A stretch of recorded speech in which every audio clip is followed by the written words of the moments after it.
दोस्तों नमस्कार, स्वागत है एक बार फिर से आज की बड़ी और ताजा खबरों में। आपको बता दें कि यूपी पंचायत चुनाव में भाजपा पर भारी पड़ा किसानों का गुस्सा।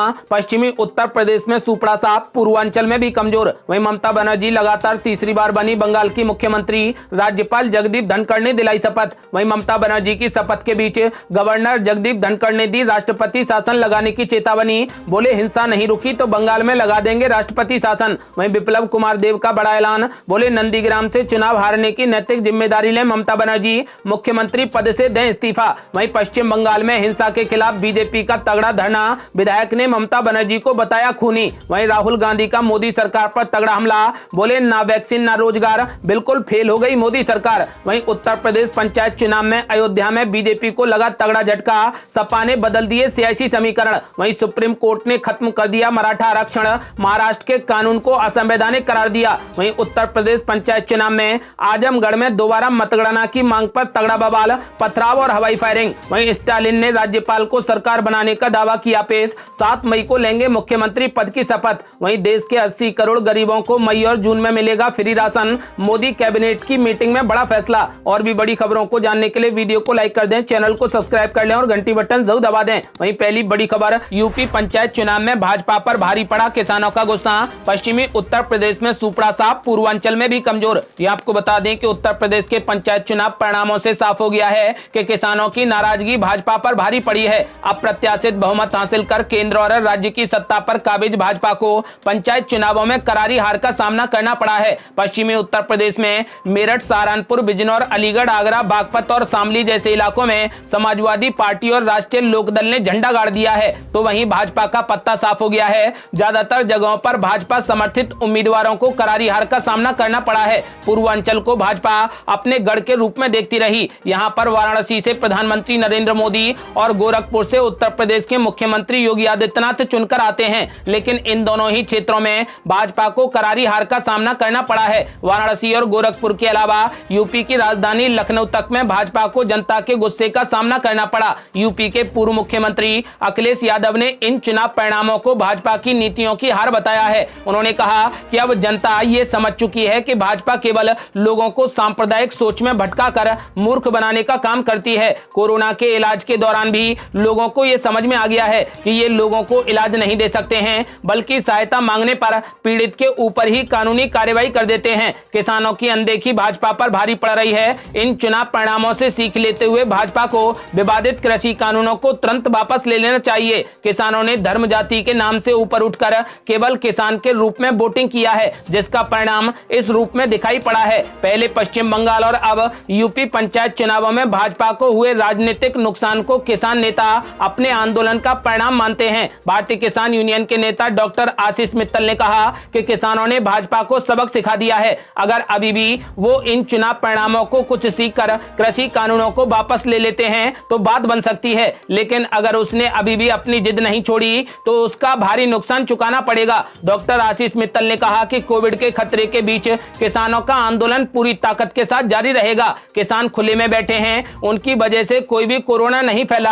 आंदोलन स्थलों पर कोरोना नियमों का पालन किया जा रहा है। आपको बता दें कि उन्होंने कहा कि किसानों का आंदोलन पूरी ताकत के साथ जारी रहेगा। यदि कृषि कानूनों को रद्द नहीं किया गया तो किसान और तेज आंदोलन करेंगे। यदि आप भी किसानों का खुले दिल से समर्थन करते हैं तो इस वीडियो को लाइक कर अपनी राय हमें कमेंट बॉक्स में जरूर। और बड़ी खबर, ममता बनर्जी लगातार तीसरी बार बनी बंगाल की मुख्यमंत्री। राज्यपाल जगदीप धनखड़ ने दिलाई शपथ। आपको बता दें कि तृणमूल कांग्रेस की सुप्रीमो ममता बनर्जी ने तीसरी बार पश्चिम बंगाल की मुख्यमंत्री के तौर पर शपथ ले ली है। राज्यपाल जगदीप धनखड़ ने उन्हें बुधवार को पद और गोपनीयता की शपथ दिलाई। ममता बनर्जी के शपथ ग्रहण समारोह में पार्थ चटर्जी और सुब्रत मुखर्जी जैसे टीएमसी नेताओं के अलावा टीएमसी की जीत में महत्वपूर्ण भूमिका निभाने वाले चुनाव रणनीतिकार प्रशांत किशोर और ममता बनर्जी के भतीजे अभिषेक बनर्जी इस समारोह में मौजूद थे। आपको बता दें कि पश्चिम बंगाल में विधानसभा की 294 सीटों के लिए 8 चरणों में मतदान हुए थे, जिसमें पश्चिम बंगाल में तृणमूल कांग्रेस की फिर से सरकार बनी है। आपको बता दें कि मुख्यमंत्री ममता बनर्जी ने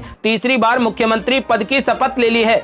और ये बड़ी खबर, ममता बनर्जी की शपथ के बीच गवर्नर जगदीप धनखड़ ने दी राष्ट्रपति शासन लगाने की चेतावनी। बोले हिंसा नहीं रुकी तो बंगाल में लगा देंगे राष्ट्रपति शासन। जी आपको बता दें कि एक तरफ तो गवर्नर ने दीदी को तीसरी बार राज्य के मुख्यमंत्री के तौर पर शपथ दिलाई, तो वहीं दूसरी ओर उन्होंने कहा कि ममता बनर्जी कोलकाता पुलिस और पश्चिम बंगाल पुलिस से मसले को उठाने के बाद भी राज्य में चुनाव के बाद जारी हिंसा थम नहीं रही। इस तरीके की हिंसा लोकतंत्र के लिए शर्मनाक है। राज्य में कानून और व्यवस्था के हालात इस तरीके से बिगड़ने को नजरअंदाज नहीं किया जा सकता। राज्य में ऐसे हालात जारी नहीं रह सकते। गवर्नर जगदीप धनखड़ ने इस ट्वीट को राज्य में उनकी ओर से राष्ट्रपति शासन लगाने की चेतावनी के तौर पर देखा जा रहा है। इससे पहले गवर्नर जगदीप धनखड़ ने राज्य के डीजीपी से बात की थी और चुनाव के बाद जारी हिंसा को लेकर चिंता जताई थी। यही नहीं, उन्होंने मंगलवार को बताया कि पीएम नरेंद्र मोदी की उनसे बात हुई और उन्होंने बंगाल में जारी हिंसा को लेकर चिंता जताई है। इस बीच चुनाव से पहले बीजेपी में शामिल हुए एक्टर मिथुन चक्रवर्ती ने चुनाव के बाद जारी हिंसा को रोकने की अपील की है। आपको बता दें कि जगदीप धनखड़ ने कहा कि यदि हिंसा नहीं रुकी तो बंगाल में राष्ट्रपति शासन लगा दिया जाएगा। और ये बड़ी खबर, विप्लव कुमार देव का बड़ा ऐलान। बोले नंदीग्राम से चुनाव हारने की नैतिक जिम्मेदारी लें ममता बनर्जी, मुख्यमंत्री पद से तुरंत दें इस्तीफा। ये आपको बता दें कि त्रिपुरा के मुख्यमंत्री विप्लव कुमार देव ने कहा कि तृणमूल कांग्रेस की सुप्रीमो ममता बनर्जी को नैतिक रूप से जिम्मेदारी लेते हुए पश्चिम बंगाल की मुख्यमंत्री नहीं बनना चाहिए और मुख्यमंत्री पद से तुरंत इस्तीफा देना चाहिए। ममता बनर्जी हाल ही में हुए विधानसभा चुनावों में नंदीग्राम सीट से चुनाव हार गई है। बीजेपी के शुभेंदु अधिकारी ने उन्हें हराकर ऐतिहासिक जीत दर्ज की है। पश्चिम बंगाल में हुई हिंसा के बाद विप्लव कुमार देव ने दावा किया है कि बीजेपी भले ही कुछ राज्यों में विधानसभा चुनाव हार गई, लेकिन कई लोग बिना चुनाव लड़े ही मुख्यमंत्री बन गए। उन्होंने कहा कि लोगों ने ममता बनर्जी को नहीं चुना और इस आधार पर उन्हें नैतिक जिम्मेदारी लेते हुए खुद को मुख्यमंत्री पद से दूर रखना चाहिए और तुरंत इस्तीफा देना चाहिए। विप्लव कुमार देव ने कहा कि अब ममता बनर्जी को शक है कि उनकी हार के पीछे कोई बड़ी साजिश थी। अगर हार एक साजिश है तो चुनाव में जीत के पीछे भी एक बड़ी साजिश हो सकती है। त्रिपुरा के मुख्यमंत्री ने कहा कि टीएमसी की जीत के बाद बंगाल में हिंसा हो रही है। कम से कम बीजेपी के 14 कार्यकर्ता मारे गए हैं। तृणमूल कांग्रेस समर्थित गुंडों द्वारा हमारे कार्यकर्ताओं के घरों पर हमला किया जा रहा है। आपको बता दें कि विप्लव कुमार देव ने कहा है कि मुख्यमंत्री ममता बनर्जी को तुरंत अपने पद से इस्तीफा देना चाहिए। अगली बड़ी खबर, पश्चिम बंगाल में हिंसा के खिलाफ बीजेपी ने दिया धरना, विधायक ने ममता बनर्जी को बताया खूनी। ये आपको बता दें कि बंगाल में चुनावी नतीजों के बाद सियासी हिंसा के बीच ममता बनर्जी ने तीसरी बार सूबे की मुख्यमंत्री के तौर पर शपथ ले ली है। मुख्यमंत्री बनते ही ममता बनर्जी ने कहा कि अब तक आचार संहिता की वजह से कानून व्यवस्था चुनाव आयोग देख रहा था, लेकिन अब राज्य में जारी हिंसा को रोकना हमारी प्राथमिकता है। इस बीच कोलकाता समेत देश के कई राज्यों में बंगाल हिंसा के खिलाफ बीजेपी तगड़ा प्रदर्शन कर रही है। मुंबई में भी बीजेपी कार्यकर्ताओं ने धरना देकर टीएमसी का तगड़ा विरोध किया और अपने कार्यकर्ताओं की हत्या का आरोप लगाकर ममता बनर्जी पर तगड़ा निशाना साधा। पार्टी विधायक आशीष सेलार ने इस दौरान ममता बनर्जी को खूनी बताया। बीजेपी विधायक आशीष सेलार ने कहा कि बंगाल में जो हिंसा का तांडव चल रहा है उसके विरोध में पूरे भारत में विरोध चल रहा है। साथ ही उन्होंने कहा कि बंगाल में बीजेपी के कार्यकर्ताओं और हिंदुओं पर हमले किए जा रहे हैं। साथ ही बीजेपी के वोटर्स और तृणमूल कांग्रेस के विरोधियों के साथ हिंसा हो रही है। आपको बता दें कि उन्होंने कहा कि बंगाल की हिंसा पर कांग्रेस और वामपंथी मुंह पर पट्टी बांधकर बैठे हैं। सेलार ने कहा कि हमारा संकल्प संविधान की रक्षा करना है। उन्होंने कहा कि सोनार बांग्ला कायम होने तक हम इस आंदोलन को जारी रखेंगे। उधर बीजेपी अध्यक्ष जेपी नड्डा भी बंगाल के दौरे पर हैं। उन्होंने कोलकाता में बीजेपी कार्यकर्ताओं को संबोधित करते हुए कहा कि जिस पर दूसरों की रक्षा की जिम्मेदारी है वही लोग इस हिंसा के लिए जिम्मेदार हैं। उन्होंने कहा कि वो शपथ ले सकते हैं, लेकिन हम भी बंगाल से सियासी हिंसा के खात्मे की शपथ लेते हैं। बंगाल प्रभारी और बीजेपी नेता कैलाश विजयवर्गीय ने कहा कि बंगाल में प्रायोजित हिंसा हो रही है। ममता बनर्जी जी और उनके भतीजे के संरक्षण में ये हिंसा जारी है। प्रदेश के अंदर शांति की स्थापना बहुत जरूरी है। आपको बता दें कि अमित शाह ने भी बंगाल से हिंसा के खात्मे की शपथ ले ली है। और ये बड़ी खबर, राहुल गांधी का मोदी सरकार पर तगड़ा हमला। बोले न वैक्सीन न रोजगार, बिल्कुल फेल हो गई मोदी सरकार। ये आपको बता दें कि कांग्रेस के पूर्व अध्यक्ष और केरल के वायनाड से सांसद राहुल गांधी ने देश में कोरोना वायरस संक्रमण की गंभीर स्थिति को लेकर एक बार फिर से मोदी सरकार पर तगड़ा हमला बोला और आरोप लगाया कि लोगों को टीका और रोजगार उपलब्ध कराने में मोदी सरकार बिल्कुल फेल हो गई है। उन्होंने ट्वीट किया और कहा कि ना वैक्सीन ना रोजगार, जनता झेले कोरोना की मार, बिल्कुल फेल हो गई मोदी सरकार। राहुल गांधी कोरोना संकट को लेकर लगातार मोदी सरकार पर हमलावर हैं। इससे पहले भी उन्होंने ट्वीट कर कहा था कि अब देश में संक्रमण जिस स्तर तक पहुंच गया है, वैसे हालात में सिर्फ लॉकडाउन ही एकमात्र रास्ता बचा है। आपको बता दें कि राहुल गांधी ने केंद्र सरकार से पूरे देश में सख्त लॉकडाउन लगाने की मांग की है। अगली बड़ी खबर, यूपी पंचायत चुनाव में अयोध्या में बीजेपी को लगा तगड़ा झटका, सपा ने बदल दिए सियासी समीकरण। ये आपको बता दें कि केंद्र और राज्य सरकार द्वारा तमाम प्रयास किए जाने के बावजूद भी अयोध्या में पंचायत चुनाव के परिणाम बीजेपी के पक्ष में नहीं रहे और जिले की 40 जिला पंचायत सीटों में से बीजेपी को महज 8 सीटें मिली हैं। विपक्षी समाजवादी पार्टी का दावा है कि पिछले महीने हुए पंचायत चुनावों में उसे सबसे ज्यादा फायदा हुआ है। समाजवादी पार्टी के मुताबिक उसके समर्थन वाले उम्मीदवारों ने जिला स्तर पर 22 सीटें जीत ली हैं। दूसरी बसपा का दावा है कि उसके उम्मीदवारों ने अयोध्या में जिला पंचायत की 4 सीटें जीती हैं। पूरे राज्य में सफलता के बीजेपी के दावे के विपरीत अयोध्या इकाई ने यह स्वीकार किया है कि उनका प्रदर्शन आशा के अनुरूप नहीं रहा। आपको बता दें कि फिलहाल अयोध्या में बीजेपी को तगड़ा झटका लगा है और बीजेपी को 40 सीटों में से महज 8 सीटों पर जीत मिली है।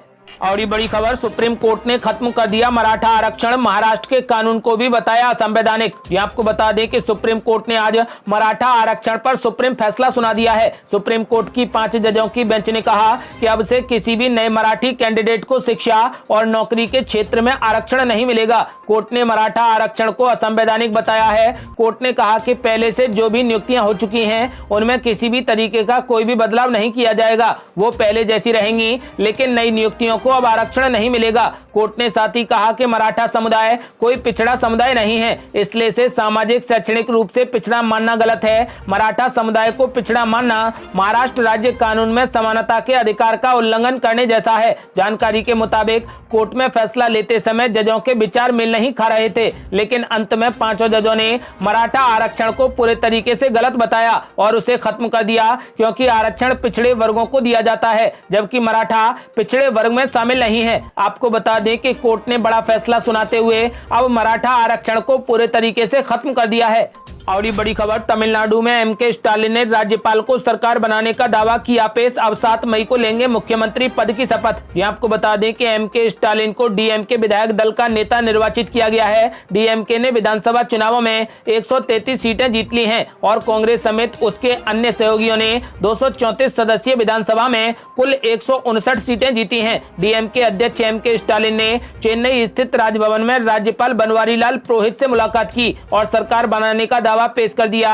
इसके एक दिन पहले ही उन्हें सर्वसम्मति से विधायक दल का नेता निर्वाचित किया गया है। डीएमके प्रमुख एमके स्टालिन 7 मई को तमिलनाडु के मुख्यमंत्री पद का पदभार संभालेंगे और उन्हें राजभवन में साधारण कार्यक्रम में मुख्यमंत्री पद की शपथ दिलाई जाएगी।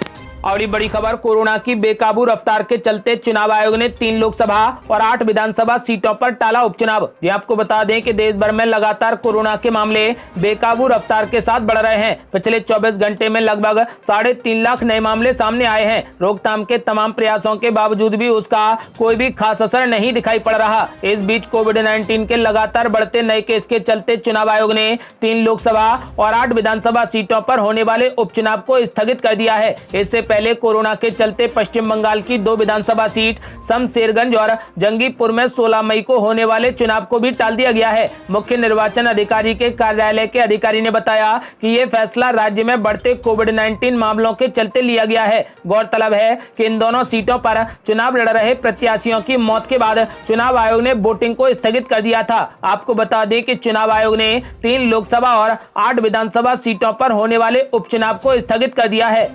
और बड़ी खबर, योगी आदित्यनाथ का बड़ा फैसला, उत्तर प्रदेश में सोमवार सुबह 7 बजे तक बढ़ा दिया गया लॉकडाउन। ये आपको बता दें कि उत्तर प्रदेश में कोरोना वायरस की हालत देखते हुए योगी सरकार ने लॉकडाउन को फिर से बढ़ाने का फैसला किया है। गुरुवार की सुबह तक लगाए गए कोरोना लॉकडाउन को बढ़ाकर अगले सोमवार यानी 10 मई की सुबह 7 बजे तक कर दिया गया है। इसके पहले 3 मई की सुबह तक लगाए गए कर्फ्यू को 2 दिनों तक बढ़ाकर 6 मई तक की सुबह कर दिया गया था, लेकिन अब इसे बढ़ाकर 10 मई की सुबह 7 बजे तक कर दिया दिया गया है। आपको बता दें कि ये कोरोना कर्फ्यू खास तौर पर बाजारों पर लागू है। जरूरी सेवाओं और औद्योगिक गतिविधियों पर कोई भी रोक नहीं है। हालांकि परिवहन पर सख्ती दिखाई गई है। रोडवेज बसें अगले 2 हफ्तों तक राज्य से बाहर नहीं जाएंगी। आपको बता दें कि साप्ताहिक बाजार बंद रहेंगे। बाजारों में दुकानें भी बंद रहेंगी। इस दौरान लोगों के बेवजह बाहर निकलने पर रोक रहेगी। आपको बताते चलें कि योगी आदित्यनाथ ने सोमवार 7 बजे तक लॉकडाउन को बढ़ा दिया है। और ये बड़ी खबर, देश के 80 करोड़ गरीबों को मई और जून में मिलेगा बिल्कुल फ्री राशन। मोदी कैबिनेट की मीटिंग में लिया गया बड़ा फैसला।